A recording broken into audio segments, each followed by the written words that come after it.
What happens to the things that ended up inside your lungs that isn't air? I asked a doctor when I accidentally inhaled something called no-so that was in my inhaler tube from keeping it in my pocket. They told me that it would either be expelled by coughing or eventually form a barrier around it and it would just stay there. Seemed plausible to me, so I believed it.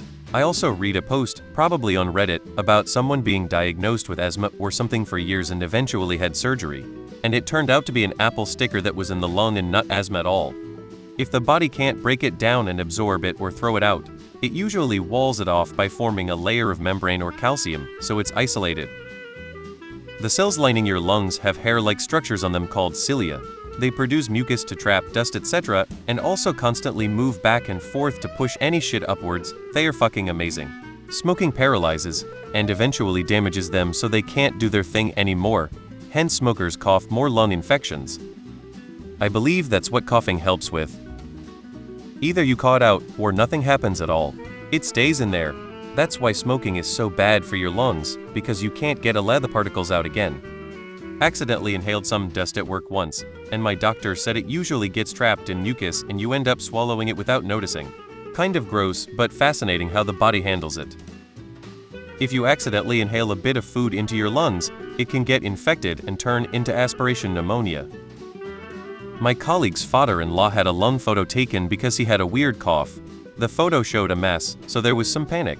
Upon closer examination, it turned out to be a peanut that he had almost choked on years ago. It got stuck in one of his bronchi and was forgotten until that X-ray. Now I'm curious too. Why do you think you blow your nose? I cough. Do know that cement dust, Portland cement, doesn't leave the lungs. Neither does coal dust. Most of it is expelled out via the mucus. Except heavy smokers, as it builds up in the lungs.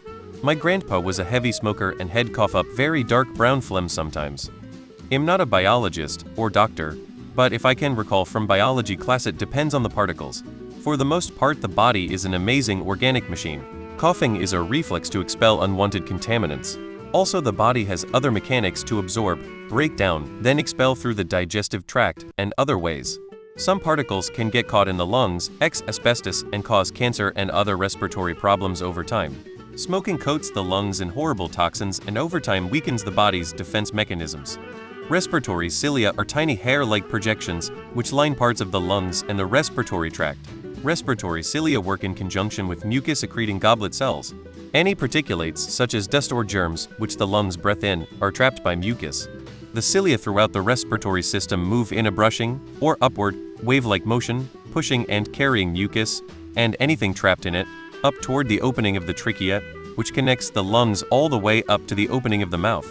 Any mucus pushed out of the trachea is either easily coughed up into the throat and out the mouth, or swallowed into the stomach. I'm still worried about working at this window-making place. Every time you grab the piece of glass, it sheared the edge off, creating a bunch of glass particles in the air that you would breathe in. I really doubt the mucus in my kind is handling all of that. There was a case of an inhaled pea sprouting in a man's lung. HTTPS. You don't have to, but you're unlikely to be unaffected by other people's competitive edge. There's no easy solutions in life. It's a competition whether you like it or not.